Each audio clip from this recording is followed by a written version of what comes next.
Sa totoo lang, hinahanap nila ako doon ngayon sa House of Representatives kasi pinag-uusapan nila ang budget ng Office of the Vice President. Siguro naka-livestream sila doon, hinahanap nila ako. Pakisabi na lang, nandito ako sa inyo.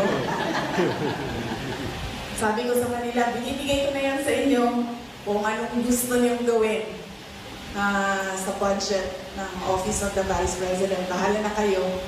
Basta kami, kung anong meron, yun ang tutuloy-tuloy ang trabaho ng Office of the Vice President.